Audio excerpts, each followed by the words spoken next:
Union Hall when local publicans claimed that constables had threatened them with prosecution for opening during Sunday worship if they did not pay them off. Wedgwood led the investigation and dismissed the senior constables when he found them corrupt. All three Union Hall magistrates were frustrated by the limits of their powers and resources. The magistrates did not wear court dress or even a wig. In other words, this was a very rudimentary court. As Wedgwood put it, we very frequently witness the departure of applicants from the office under a burning sense of injustice on learning that there was no redress accessible to them. It had been a busy week. The magistrates had seen 51 cases and sent 6 prisoners for trial by jury. It was a curious combination that Saturday evening, as James, John and William were lumped in with a bunch of petty thieves. They may have taken succour from Wedgwood's treatment of the only other men up for a capital offence that day, Thomas White and Alexander Lawson, who were charged with stealing cigars from a shop in Lambeth. Wedgwood decided to discharge them of the felony and instead imprison them for 2 months with hard labour. James, John and William also hoped that the Berkshires would drop their allegations that evening, or that Wedgwood would dismiss the case.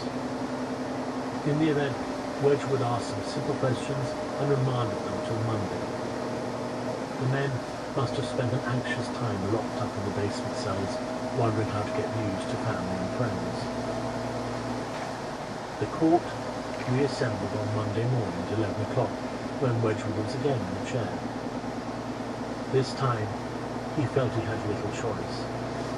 Whatever he thought of the rights and wrongs of such sexual offences, there was prima facie evidence that an offence had been committed, so the law required that he commit the 3 men for trial. Everyone knew what that meant. Convicted, the death sentence. The next sessions at the Old Bailey were not due until the 21st of September, so the 3 men were sent to the Surrey County Jail in Horsemonger Lane. This was the men's home for 3 weeks. Visitors were allowed between 12 and 2 every day, but they had to stand on the other side of a double iron grating at the end of the airing yard. Explaining his predicament to Elizabeth cannot have been pleasant for James.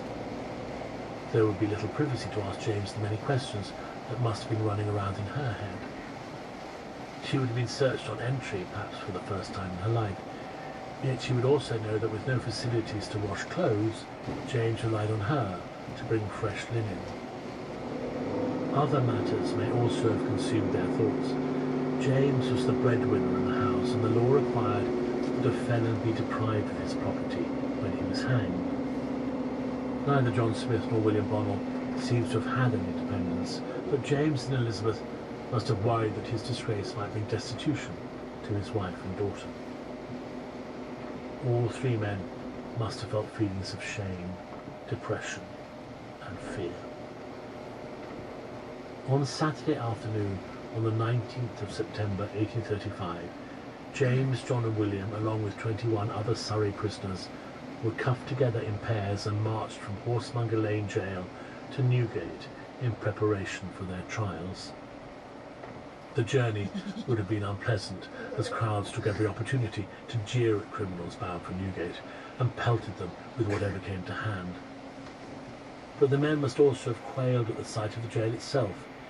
Its 297 feet of regimented high stone walls inspired fear. Charles Dickens never forgot the mingled feelings of awe and respect he felt when he gazed on its rough, heavy walls as a schoolboy. The knocker on the prison door was said to be the deepest shade of black imaginable. Even short prisoners had to stoop to enter, as the outer door, puncturing the 4-foot-thick walls, was just 4 feet 6 inches high.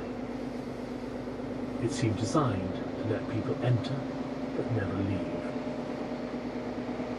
What primarily earned Newgate its reputation, though, was the fact that it had been the capital city's place of execution since 1783, when Tyburn was abandoned.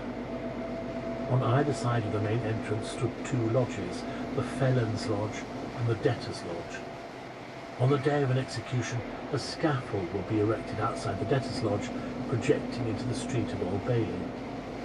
At the appointed hour, the condemned prisoners would climb the steep steps to the scaffold where, in a cruel pun, they would pay their final debt to society. Once inside, the place stank, as the prisoners were kept in clammy dungeons for 14 or 15 hours every day. The floors were so damp that some were swimming in an inch or two of water, and straw or miserable bedding was laid on the floors. It was renowned for disease.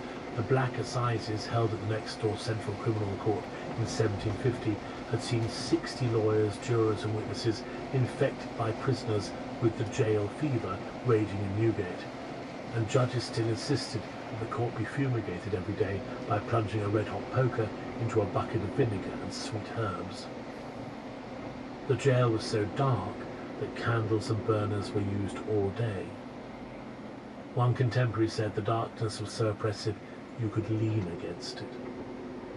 Even in the depth of winter, prisoners would tear away the paper covering the windows to allow in a little fresh air. Many referred to Newgate as hell above ground. The English prison system was a scam. The campaigners for penal reform had won several victories that benefited James, John and William. Most notably, manacles and leg irons were now outlawed, and Sir Robert Peel's Jails Act of 1823 stipulated that men and women were to be incarcerated separately. Newgate, though, was still overcrowded.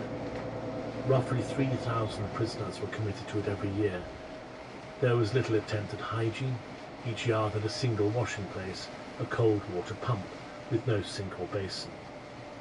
Prisoners complained that new inmates often arrived covered in vermin, nor was there any attempt at rehabilitation. The men huddled together around the fireside, miserable, anxious and bored. James, John and William rapidly came to know the horrors of Newgate and the endemic corruption. Since their crime was considered one of the worst offences, they were sent to Chapel Yard, which had 3 wards. Here the bedding, crockery, cutlery, kettles and saucepans belonged to the wardsman, another convicted prisoner who charged his inmates 2 shillings and 6pence per week, roughly the same as William had paid for his room in George Street. The only option for an inmate who could not afford these dues was to do without essentials and beg from his friends and family when next they visited. Chapel Yard was so overcrowded with 50 or 60 prisoners that each man had just 80 inches to lie down in at night. Those accused of unnatural offences were often viewed with contempt or suspicion. Such miserable conditions must have come as a shock to the 3 men, and James's only relief that week is likely to have been a visit from Elizabeth, as visitors were admitted to those awaiting trial. Elizabeth must have quailed at the prospect of visiting Newgate. She would have to queue up with 100 to 150 people, whom the prison commissioners called persons of notoriously bad character, prostitutes and thieves. But Elizabeth stood by James, despite the indignity.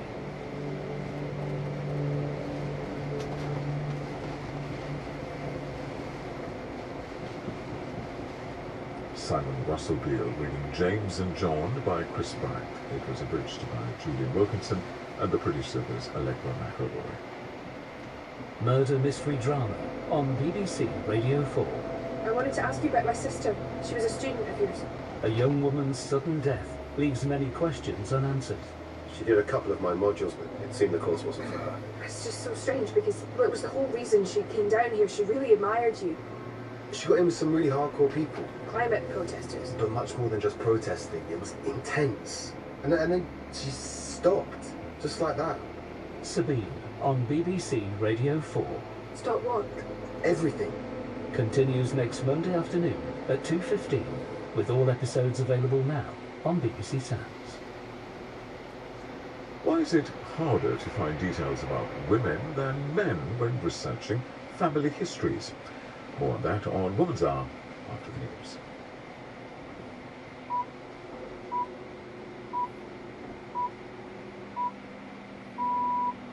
BBC News at 10 o'clock.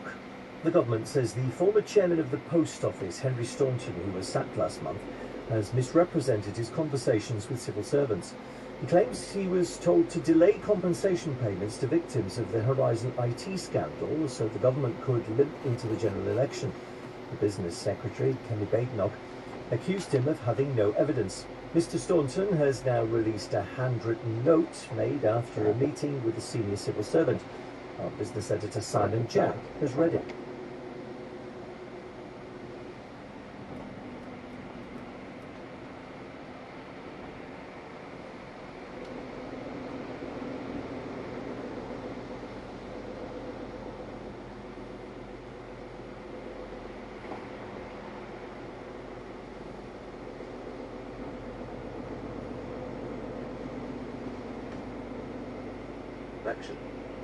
The Defence Secretary Grant Shapps has insisted that in what he called a real-world situation, a recent test of the UK's nuclear deterrent would not have failed.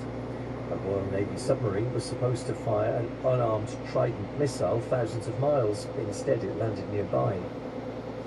NHS hospitals in England are to begin introducing from April. The scheme will give seriously ill patients the opportunity to receive a second opinion if their condition deteriorates. The scheme's named after 13-year-old Martha Mills, who died from sepsis when doctors failed to respond to her parents' concerns.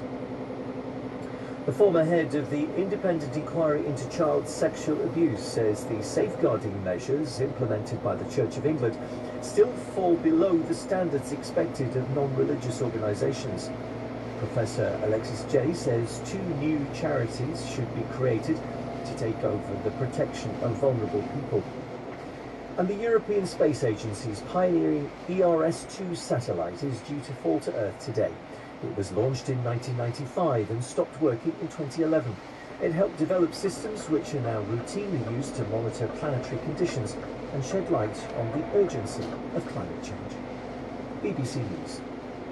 This is BBC Radio 4. Apart from the familiar agony of losing on penalties, England's defeat to Italy in the Euro 2020 final also revealed another aspect of the sport that's become all too familiar in recent years, the online hate levelled at players. Later this morning, we are embedded with a new team of investigators set up by the Premier League that's dedicated to hunting down online trolls. We'll join Mariana Spring for that after the news at 11. But now it's time for Woman's Hour with Emma Barnett. Good morning and welcome to the programme. Or Wednesday, as I'm describing it. It's tipping it down in central London here. It's enough to make you swear. Don't worry, I only do that off air. But it's in my mind this morning because of this glorious clip of the actor Olivia Colman that's doing the rounds on social media. She's being interviewed and is asked for her favourite swear word, which, it won't surprise you, I can't play out, but then justifies her choice brilliantly. It's the best one. And it's Chaucer wrote it down, so anyone who's a little bit precious about it, it's very cultured. It's very cultured. If in doubt, quote Chaucer. Perhaps you'll be able to guess it from that. She's promoting her new film at the moment, Wicked Little Letters. It's a black comedy set in the 1920s. It follows 2 neighbours, the deeply conservative Edith Swan, played by Olivia Colman, and rowdy Irish single mother Rose Gooding, played by Jessie Buckley. It centres around poisonous pen letters full of obscenities and swear words, and today I'm going to be joined by the film's director, Thea Sharrock. But it has got us thinking here at Women's Hour this morning. The shock in this film in 1920s England at women swearing is deep. And I wonder what behaviours or actions of women in 2024 do you think are still deemed more shocking or judged more harshly if women do it as opposed to men? We're in another 20s, 100 years on. We've come a long way, but some social mores and judgments are still stubbornly sticking around. What are those and where are those double standards in society today? What comes to mind when I ask you that? What are women judged more harshly for? Sexual norms, parenting norms, perhaps swearing still, how we even speak. Tell me what comes to mind when I ask you that. It'd be very interesting to get your take. 84844, that's the number you need to text. We talk a lot about progress, but there is that chasm between sometimes how we want things to be and how they really are.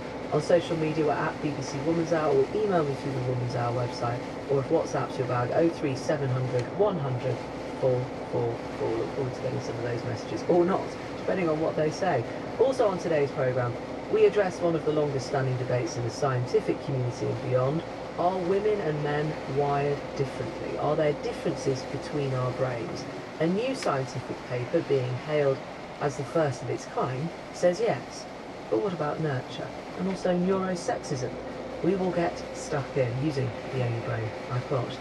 And family trees. If you have pursued creating yours, have you found it more difficult to track your female family members down? Let me know.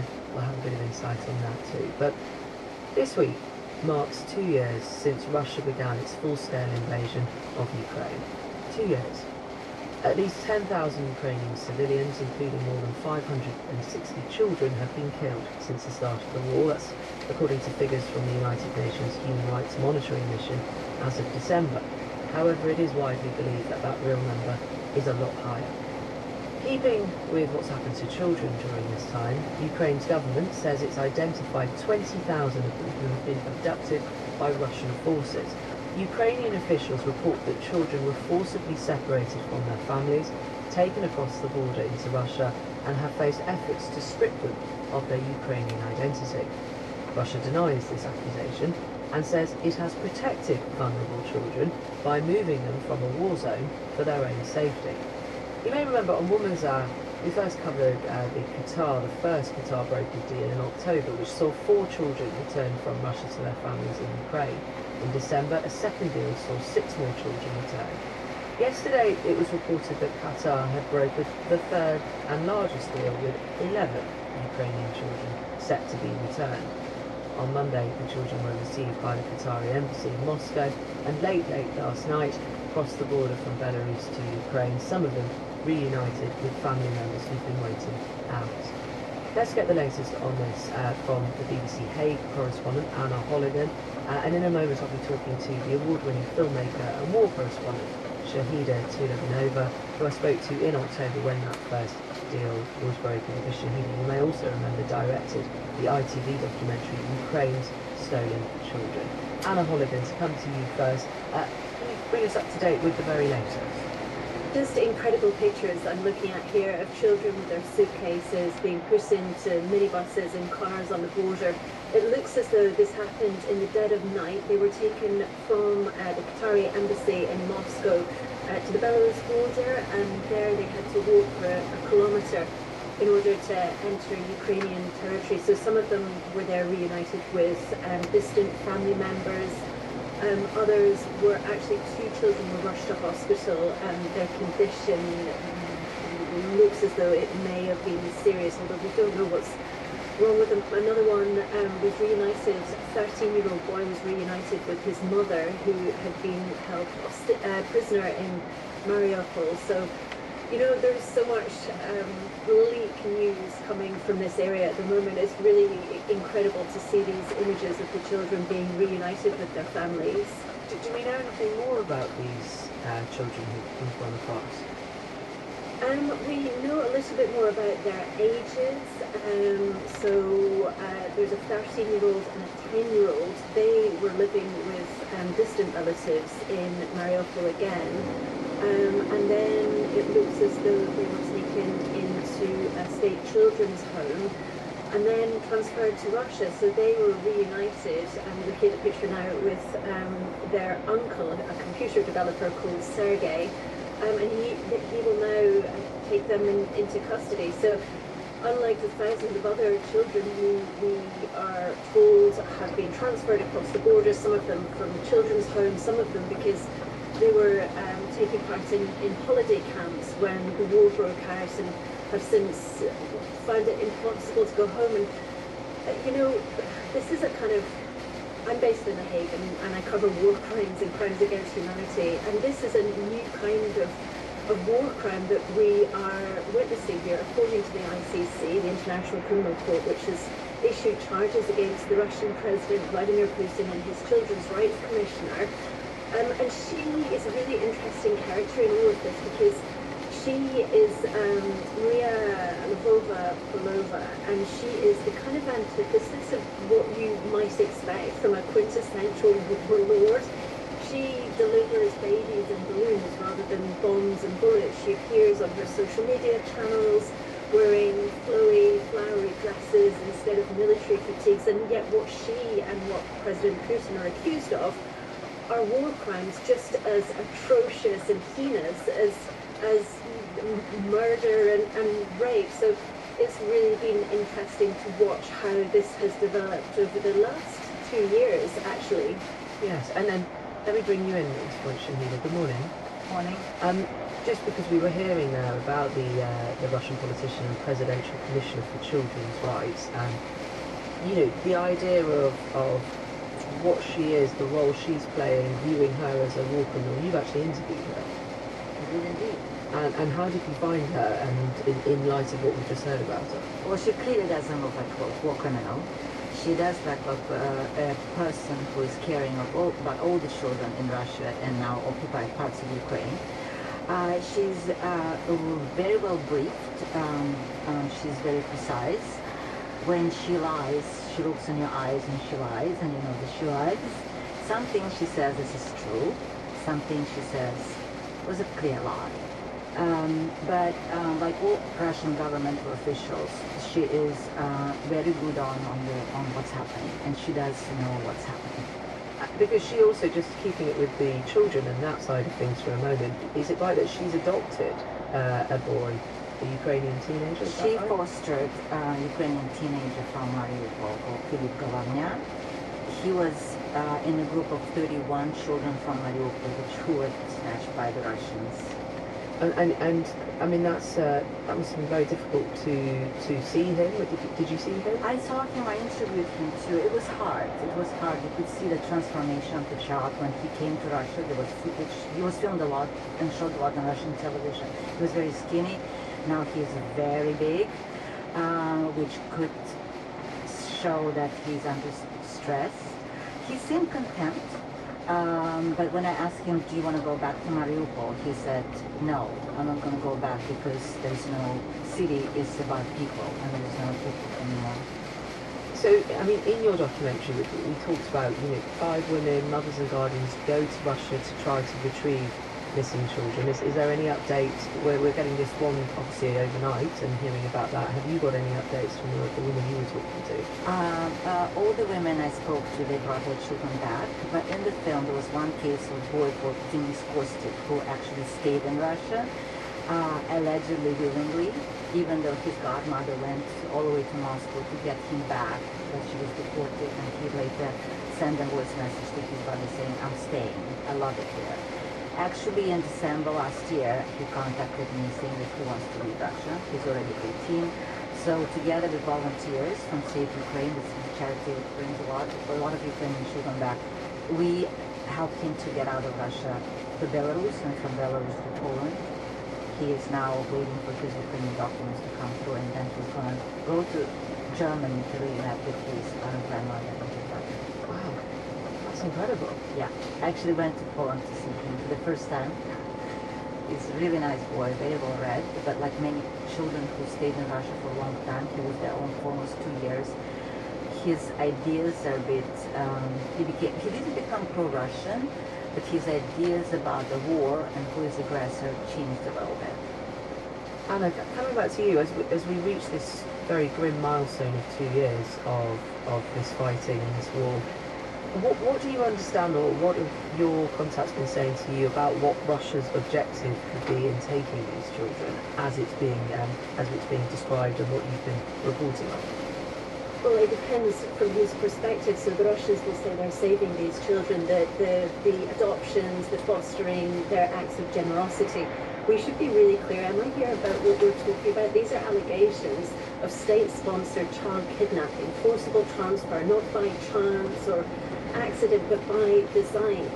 And whether or not these children have parents, or they've been put into care because their parents are struggling or killed during the war, raising children of another country in a different culture, in a different nation, can be a hallmark of genocide, an attempt to erase the very identity of that enemy nation. And the First Lady of Ukraine, Elena Zelenska, says she believes the removal of children to Russia was part of a deliberate attempt to erase Ukrainian culture and identity. And there are other glimmers of hope in all of this, though, because We were covering a couple of weeks ago efforts by Europol, European Police Agency. They got together detectives from all over Europe. I think it was 60 detectives from 23 countries, and they took part in something called a hackathon. And they didn't really expect to get many results, but actually they were using some of the propaganda which has been used by Russia in videos where they show children smiling at holiday camps, carrying cuddly teddy bears, well dressed, wearing the kind of jewelry you and I might dress our children in. And so they were able to use facial recognition and then geolocate these children, and they actually managed to track down 8 of them using the kind of telephone data and all of this open source investigation, digital investigation techniques we're familiar with now. So I think more and more we're going to start to see that kind of thing happening, and especially now the International Criminal Court has lodged these charges. And I think another thing to note that's interesting about the fact that that's where the ICC prosecutor has focused his attention, is because that's where the evidence has led them as being the place where they are most likely to get prosecutions, because the Russian state, the Russian president, as we were hearing there, the Children's Rights Commissioner, they have publicized this. They have made no secret of moving these children, although they say that if the parents want to, they can simply send an email and come and retrieve them. But as we've just been hearing there, it's not exactly that simple. No, far from it. Shaheen, to come back to you, the idea of Qatar brokering these deals, you might hear that and think you may know nothing about international relations, but you may think, why Qatar? What's going on there? It's a mystery to a lot of people I speak to, the Ukrainian journalists, the human rights lawyers in Ukraine who deal with the children who are abducted. We don't understand what's going on with Qatar. And I don't understand exactly what they're brokering, but apparently they were asked by the Russians and by the Ukrainians to help, and that's what they're doing. About the return of these 11 children. It's great that this is the largest group so far. Although tiny compared to the numbers. Tiny compared, but it's a little bit of a progress, let's put it this way. Yes. Maria Lvova-Belova made a huge deal of publicity out of this return, saying that they're working according to the order of the President of Putin to reunite families. However, she failed to explain why some of the children ended up in Siberia in the foster care, why children were taken from occupied Donetsk or Lugansk regions, and who were these parents or relatives. We don't know anything about these children.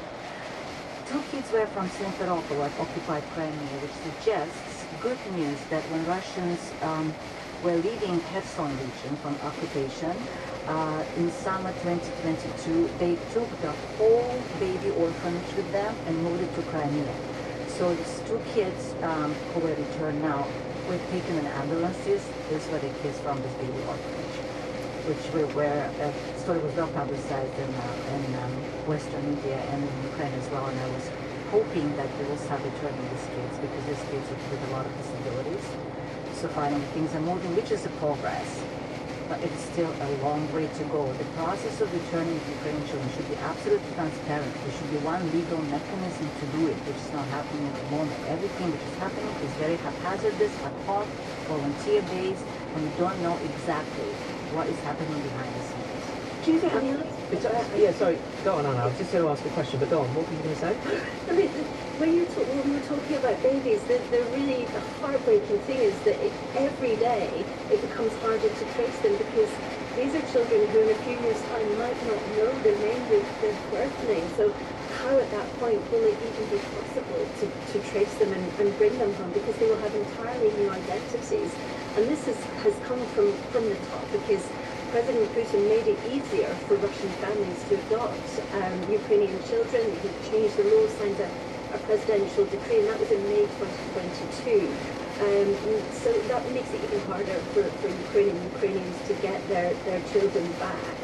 And they've also done various other things, created other incentives for the children, for families. They've prepared databases, identifying Russian families who might be suitable to adopt Ukrainian children, pays them an allowance for each child who gets citizenship. then obviously many of the children are given patriotic, in inverted commas, education. And so all of this is kind of severing the ties that they had with their homeland. Anna Holligan, BBC Hague correspondent. Thank you. Shahida, just a final question to you if I can. You directed the ITV documentary, as I mentioned, Ukraine's Stolen Children. As we come towards this weekend, this Saturday, I believe, 2 years of the Ukraine war since Russia's full-scale invasion. Did you get, in light of your documentary going out on ITV, did you have an understanding if people knew about this? If they've taken that in about this part of war, war is changing and how it's waged and how it's done strategically and how humans are used, people are used, in this case children are used, as a weapon. Did you have a sense of if people knew about it, if they'd taken it in? People knew about it because this process started in 2014 when Russia really started attacking Ukraine. So they were moving children back then. The Ukrainians were well aware, but they were not prepared with the scale of these deportations.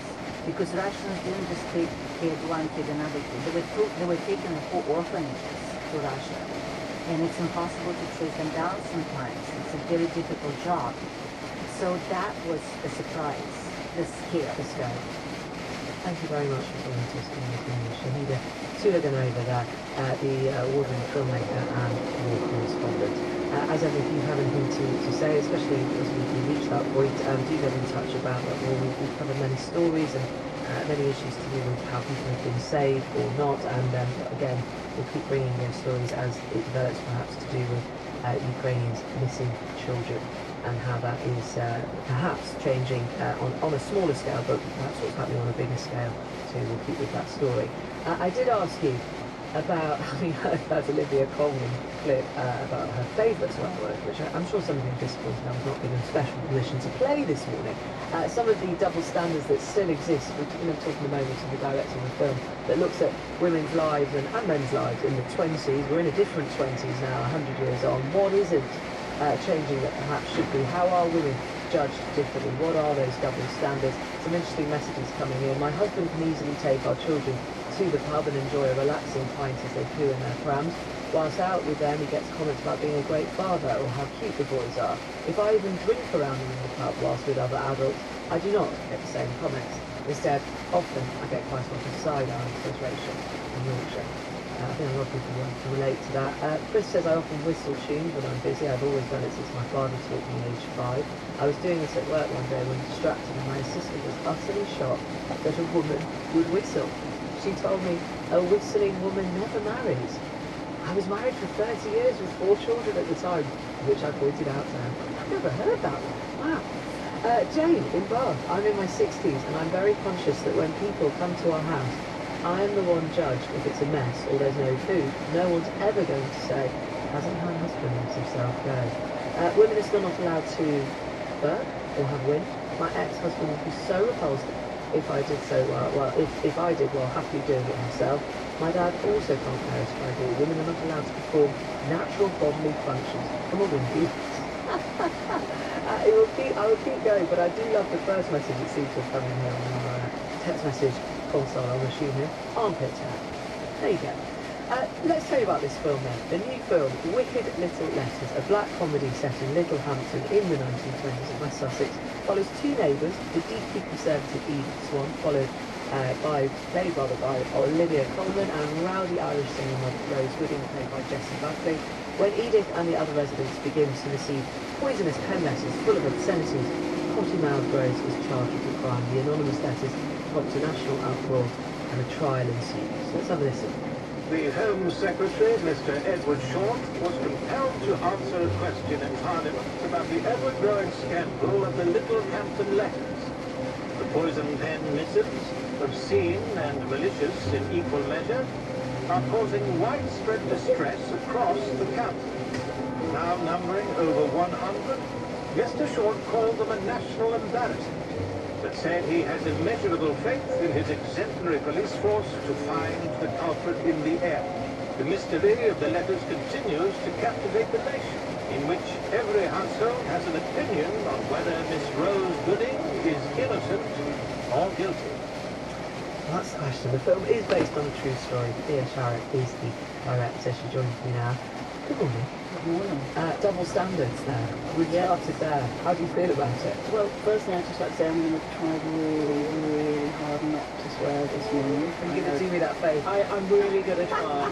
It's been really interesting though, because sometimes in the last sort of week or so, as you've already proved, we keep being asked, like, what's our favourite swear word? We keep being asked, you know, to do As you promote the film, I'm sure. Yeah. But it's slightly different out there on the Wild West of the web. It's still at the BBC. I understand. No, but it's interesting because of the double standards, isn't it? Yeah. And do you think it was different even in the 20s if a woman swore versus a man, or was it everybody at that time, or Puritan times? I would say very different to now, for sure. And without question, women were frowned upon way more than men.